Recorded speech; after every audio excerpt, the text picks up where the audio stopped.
Hello everyone and welcome back to Rich History. In today's video we'll be taking a look at the kit that I used for my impression. INR Platoon, 41st Armored Infantry Regiment, 2nd Armored Division, right around the time of Operation Cobra after the Normandy landings. Starting off with clothing, nothing too crazy. Have an M41 jacket from at the front, a set of M37 wools at the front, shirt and original trousers, and then an HPT cap that I wear with them. I also usually carry a 5-button V-neck sweater for those chilly nights.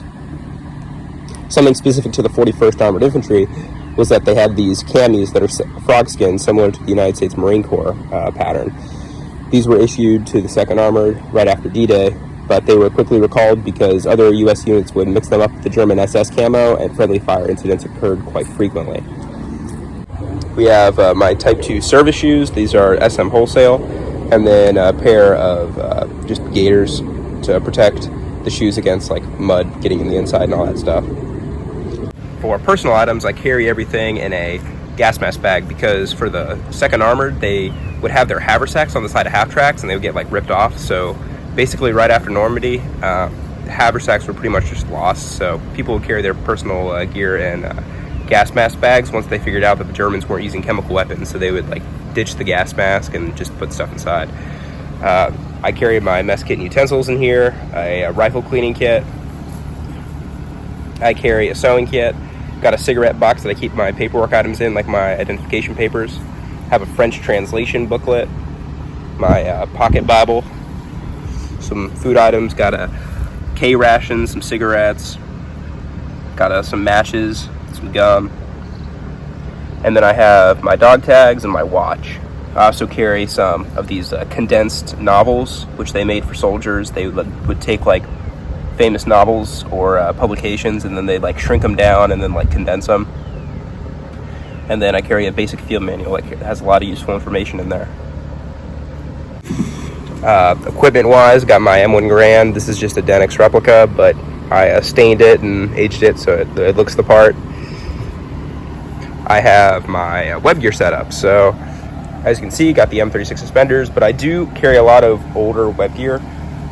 This is actually pretty accurate because until new gear was issued, a lot of units use this kind of stuff as stand-in replacement. So I have like a Springfield cartridge belt, have some older pattern first aid kit or pattern canteen cover, have a bandolier there, got this bayonet.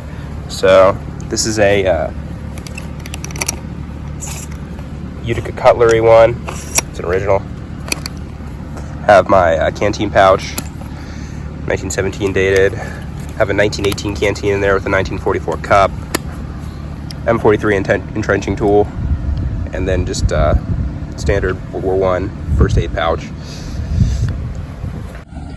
As a side note, you always want to make sure that you set up your web gear in accordance with how they actually carried it, like unit specific how they carried it during the actual war. So for information on how to do this, you can check out my second to last video, I believe, where I talk about how to set up web gear in accordance with period photos and stuff. Then we got a pair of World War II binoculars. These are 1944 M13 binoculars, as you can see. As an INR platoon or an intelligence and reconnaissance platoon, our job was to gather information, evaluate it, and then report it to higher units. So having binoculars makes sense. Then we have a M1 helmet. People might associate this with like airborne, but other units did it too, just for camouflage purposes. Especially like a scouting unit like ours, we would need to be as discreet as possible. Well folks, that about wraps it up. Thanks for watching everyone, and a big thank you for 300 subscribers. That's pretty epic. Sometimes I'll wake up and I'll see like a little notification that's like so and so has subscribed, and they just like keep coming. So that's awesome. I'm glad you guys are enjoying this stuff as much as I enjoy making it. So stay tuned, we're going to be getting some good content out, and I'll see you guys next time.